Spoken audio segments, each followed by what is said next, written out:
Married for 5 years, Mark was, according to everyone on my ex-feed, the perfect husband. He never missed an anniversary, always with a surprise. Others envied me, but only I knew the truth. Those expensive gifts everyone raved about? All from some resale site. I used to think he was just frugal. Until one day, on a sudden impulse, I logged into his resale account. The transaction history showed the seller was his ex-girlfriend. It turned out the gifts I cherished were just discards Christina didn't care for. In that moment, 5 years of deep affection became nothing but a cruel joke. I finally woke up. All his tenderness, all his love, had never truly been for me. He had never let go of his past. And I was just a subscription, a way for him to renew their love. My blood ran cold. Phone clutched in my hand. The seller in the transaction history was always his ex-girlfriend's name, Christina. My finger trembled as I scrolled and clicked on the link for the ring from 5 years ago. The product description clearly stated, engagement ring from ex-boyfriend, selling after breakup. Initials engraved on the inside. Please consider before purchasing. My heart clenched. Unwilling to give up, I took off the wedding ring I wore every day and rubbed its inner surface repeatedly. Finally, in the most hidden corner, I felt the tiny engraving. It was her initials. This wedding ring had been with me for 5 years of marriage. I treasured it so much I'd carefully take it off and put it away even when washing my hands. Actually, the size wasn't quite right. Once, it slipped off and got lost while skiing. I searched on my own in the snow all night.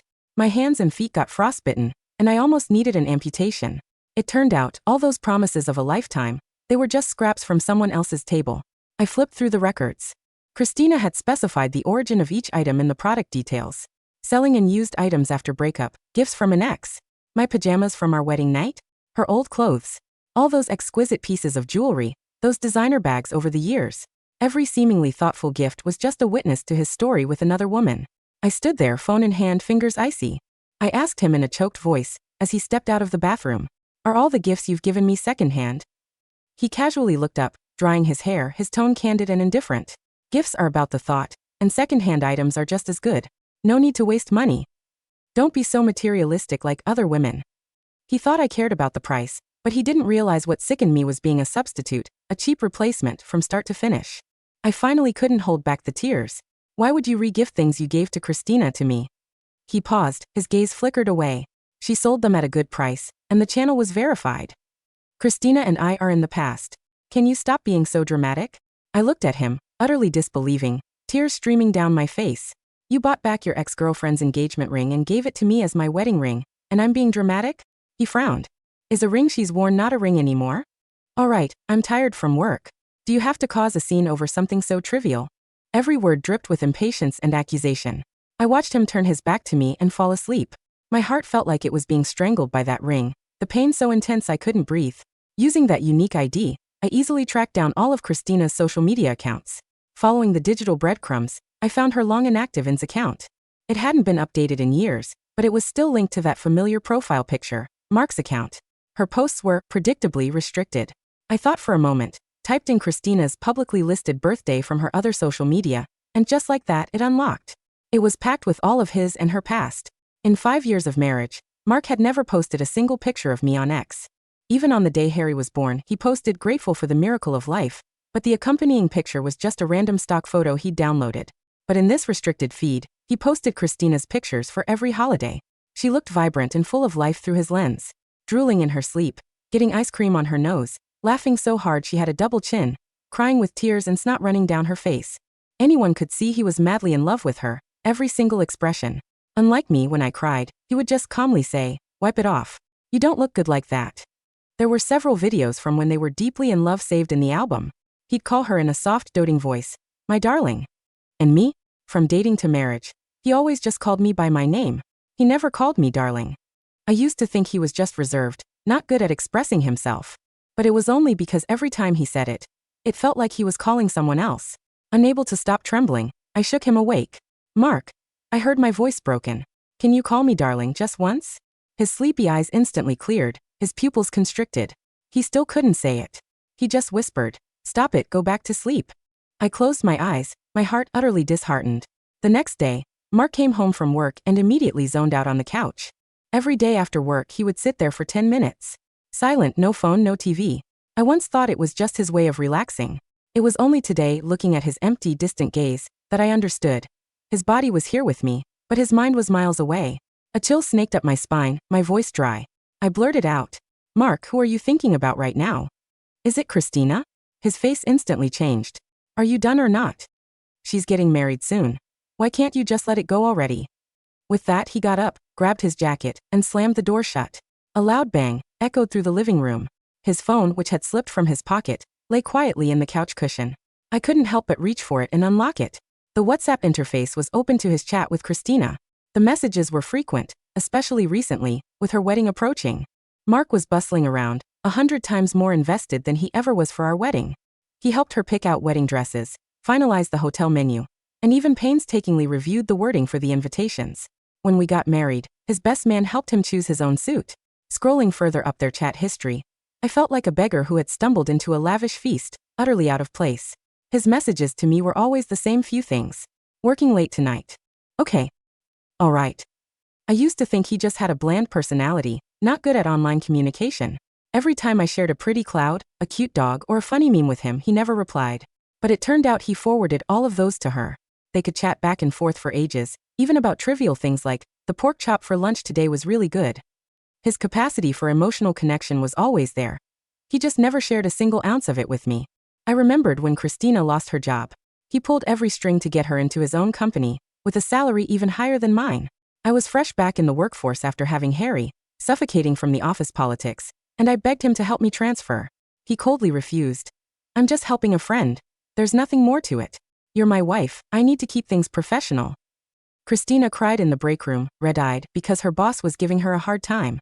When Mark found out, he stormed into the office and ripped that boss a new one, almost getting physical.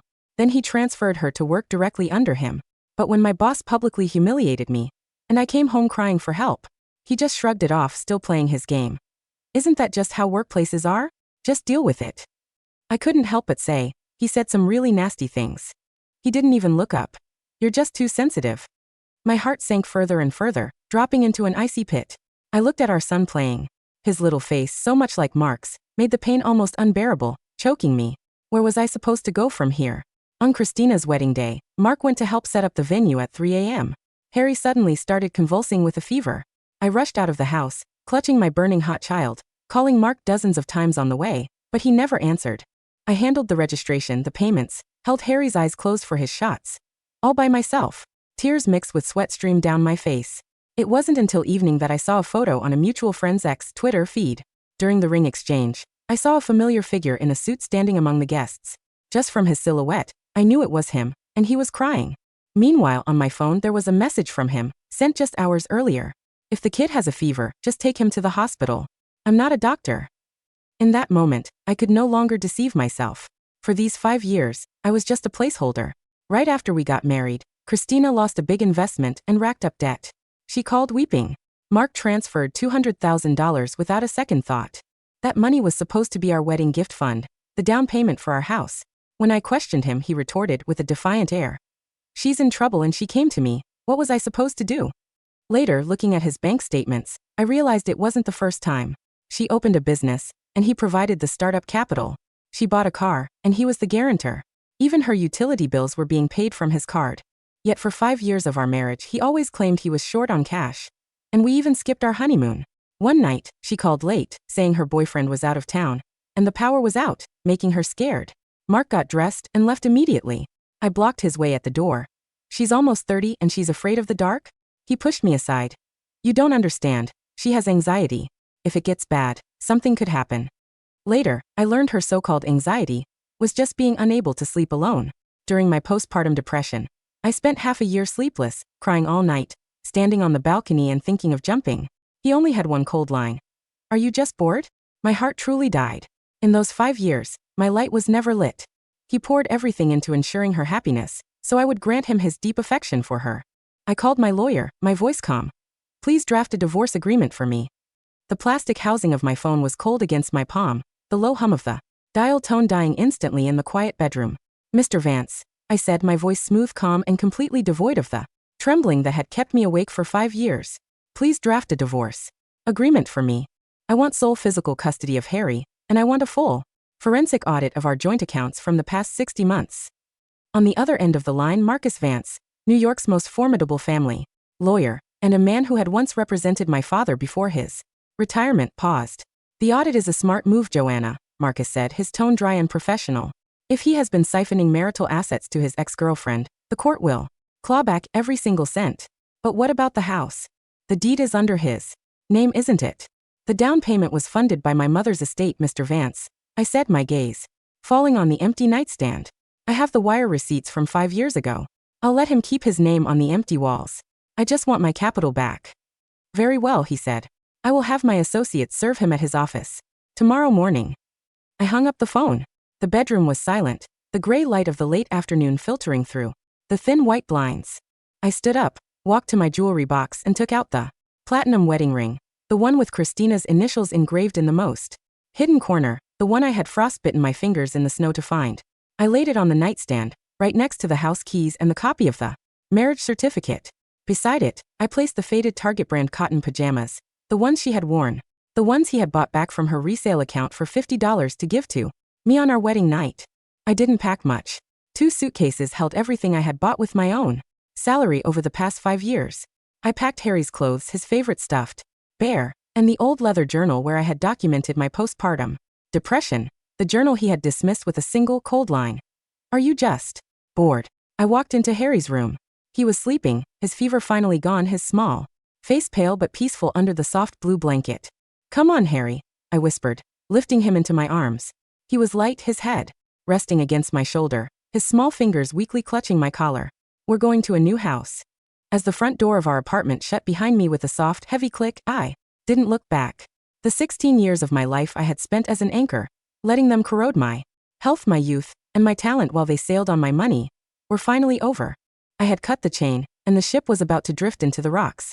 My new apartment in Brooklyn was small, but it was clean, smelling of fresh pine, dry books, and the lavender soap I loved. The large windows looked out over the East River, the city lights reflecting in the gray water below like a vast, sparkling web of gold and silver pixels. I had rented it using my private savings, the money I had secretly kept in a separate account under my maiden name, Joanna Sterling, before I married Mark. How is Harry? My mother's sister, Aunt Clara, asked as she walked into the living room with a cup of hot chamomile tea. His fever is completely gone, I smiled, taking a slow sip of the tea. The doctor said it was just a transient viral infection. He needs a week of quiet rest. And Mark? The lawyer served him at his office 30 minutes ago, I said, my voice flat, calm, and completely dry.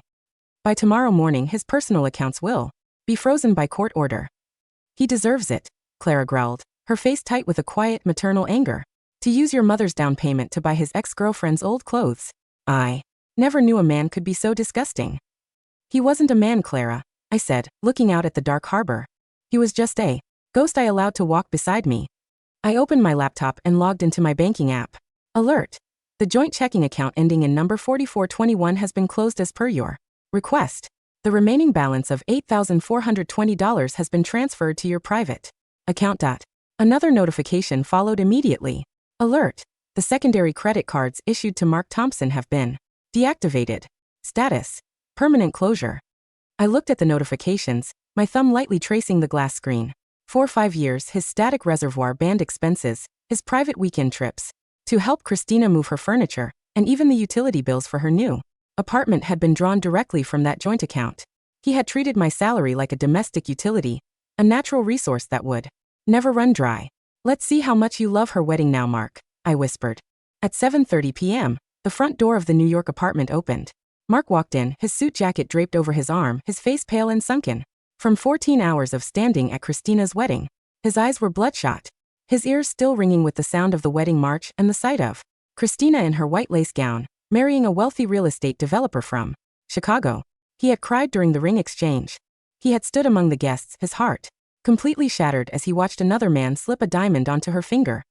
He walked into the living room, expecting to find the smell of dinner, the TV playing some quiet documentary, and his wife waiting to take his briefcase with a submissive, quiet smile. Joanna, he called out, his voice hoarse. I'm back. Harry's fever, is it gone? The apartment was silent. The only sound was the distant hum of the refrigerator in the dark kitchen. He walked into the bedroom. The closet door was open. My clothes were gone. Harry's clothes were gone. The master bed was stripped, the bare white mattress looking like a cold, gray stone under the dim light of the street lamps. His gaze fell on the nightstand. There lay the platinum wedding ring, my house keys, and the copy of our marriage certificate. And beside them, the faded cotton pajamas. Mark's breath caught in his throat. He took a step back, his hands clenching into fists as a sudden, cold panic seized his chest. "Joanna!" he yelled, running to the kitchen, then to the guest room, his hands shaking as he turned on all the lights. Empty. Every room was empty. He pulled out his phone, his fingers trembling so violently he dropped it onto the kitchen floor. He dialed my number. "We're sorry. The number you have dialed is no longer in service. Please check the number and try again." "No." Mark whispered, his face turning an ugly blotched white. "No, this can't be right. Her phone. Why is her phone disconnected?" He opened his email. A single message from Vance and Associates sat in his inbox. "Mr. Thompson, we have been retained by your wife, Joanna Thompson, to represent her in her petition for divorce. Please be advised that all joint bank accounts have been frozen by court order, pending a forensic audit of your corporate asset diversion to Miss Christina Rance. A copy of the public petition has been served to your company's board of directors. Have a nice day." Mark fell back against the refrigerator, the phone slipping from his fingers, his body shaking with a sudden violent sob. The house was cold. The silence was absolute. And on the kitchen counter, the cheap, second-hand wedding ring he had bought from his ex-girlfriend's resale account for $50 stared back at him. A final, permanent accusation of his own ruin. The next morning, the rain did not stop. Inside the quiet study of the Vance and Associates office, the air was warm, smelling of cedarwood and hot coffee. I sat across from Mr. Harrison, my attorney, while he reviewed the financial reports his team had compiled over the past 48 hours. "It's more extensive than we initially thought, Joanna," Mr. Harrison said, his voice flat as he pointed to the red digital ledger lines. "Over the past 5 years, your husband has transferred a total of $240,000 from your joint savings to Miss Christina Rance." $240,000, I murmured, my fingers clenching my coffee cup. "Yes," Mr. Harrison nodded. "The funds were used to pay her rent, her credit card bills, her car payments, and even the startup capital for her new clothing boutique. And the $200,000 you thought was your house down payment? He transferred it to her personal account 3 years ago to cover her legal fees during her business lawsuit." I looked at the receipts on the screen. Every single transfer was authorized using our joint savings account, the money I had earned from my 14-hour days at the design firm while recovering from postpartum depression. He had let me stand on the balcony, crying, thinking of jumping, while he was quietly spending my mother's inheritance to buy his ex-girlfriend's luxury lifestyle. "Where is she now?" I asked. "She's in Chicago," Mr. Harrison smiled coldly. "But her new husband's legal team has already filed for a marriage annulment. They found out about her secret financial link to Mark, and they are suing her for fraud. Her boutique has been seized by the court." "Good," I said, standing up. "Because she no longer exists in our world." "And Mark?" "The board of directors of his company called an emergency meeting this morning," Mr. Harrison said.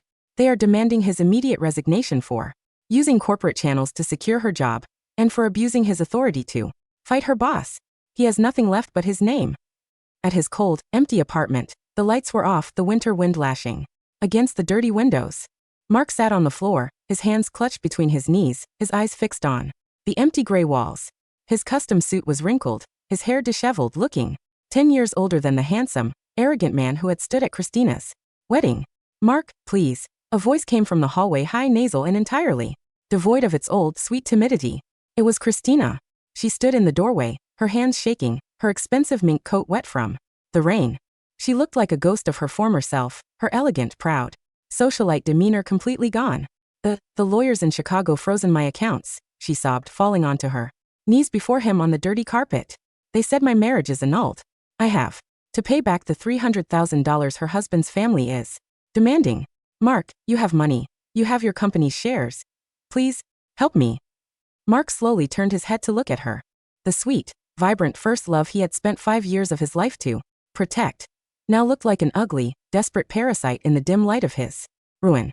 "I'm not the VP anymore, Christina," Mark said, his voice dead, devoid of any warmth.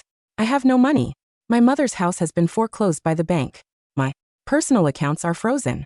The only thing I have left is the cheap wedding ring you sold me for $50. "What?" Christina stared at him, her lips trembling. "You lied to me," Mark said, his voice dropping into a quiet, chilling whisper. "You told me you loved me. You told me your marriage was just for show. But you used my wife's money to pay off your debts, and you used my house down payment to buy your boutique." He stood up, his his tall frame looming over her in the dark room. "Get out," he said. "Mark, please." She wept, her hand reaching out, trembling. "We are family. We've been together for 10 years. The family we built, Christina," Mark said, his voice flat and final, "was a lie. And my wife was the only real thing I had. I let you throw her into the trash, and now I'm going to spend the next 5 years paying off her promissory note." The trial of Mark Thompson and Christina Rance concluded with a swift, devastating verdict. Vance Group was declared bankrupt, its assets frozen by the court and sold to pay off the outstanding municipal debts and legal fees. Christina was sentenced to 5 years in a federal penitentiary for financial fraud, money laundering, and corporate embezzlement. During her sentencing, she had to be dragged from the courtroom by 2 female officers, her face pale, her expensive coat torn at the shoulder, her high-pitched screams fading into the empty hallway. But Mark's punishment was different. He wasn't arrested. He wasn't indicted. But his career was over. His name, once synonymous with corporate success, had become a permanent, unerasable joke in the New York business community. The man who had spent 5 years siphoning his wife's salary to buy back his ex-girlfriend's old clothes. He was staying in his old apartment in Brooklyn, the one he had stayed in during his college years. He had no money, no home, and his private accounts were frozen to pay off his outstanding debts. On his desk lay the cheap, chipped silver ring, the one he had bought from her resale account for $50, which was now gray and dry as ash. "Joanna," he whispered, his head pressing against the cold mahogany of the table, his tears finally spilling over onto the dark wood. "I'm sorry. I'm so sorry." He reached his hand out, his fingers clutching the cold metal, trying to touch my name. "I have the ring," he murmured, his face pale and sunken. "I'll keep it forever. Just, please, let me see Harry. Let me see my son once." I stood by the window of my new office, looking out at the clean, silent streets of the city. I felt no anger, no hatred, and no pain. "You don't need to keep it, Mark," I thought, looking at the bright blue sky. Because the Joanna who would have foregone her own future died in the hospital room 2 years ago. 3 years later. The spring in New York was warm, the cherry blossom trees in Central Park blooming in soft, pink clouds under the bright blue sky. I stood by the window of our private townhouse in Upper East Side, a cup of green tea in my hands, looking out at the clean, quiet streets. The air was fresh, smelling of wet asphalt and early spring flowers. Beside me stood Julian Vance, his hand resting comfortably on my arm, his gold-rimmed glasses catching the soft morning light. "The new project has been approved, Joanna," he said, his voice dropping into that deep, sincere baritone. "Our family is finally safe." Beside the desk, a 3-year-old boy with dark, curly hair and wide, clear blue eyes ran into the room, his small hands holding a picture of a sailboat he had drawn. "Mommy, look. My boat," he laughed, his voice sweet, clear, and full of a wild, healthy energy. "It's beautiful, Harry," I smiled, kneeling down to wipe a speck of graphite from his cheek. "We'll hang it in the study." I looked at my hand, where the simple gold band Julian had given me was now accompanied by the pristine, 5-carat diamond ring his family's private trust had gifted me. The winter wind had passed, leaving behind a clean, warm air that smelled of fresh grass and spring rain. "Let's go, Julian," I said, standing up and brushing a speck of dust from my trousers. "Our meeting is in 30 minutes. "Of course, my wife," he smiled, his hand wrapping tightly around mine as we walked down the grand corridor. I looked at the bright, open sky. I was Joanna Sterling. I was no longer a shadow, no longer a placeholder, and no longer a sacrifice. I was a mother, and my family was finally, beautifully complete.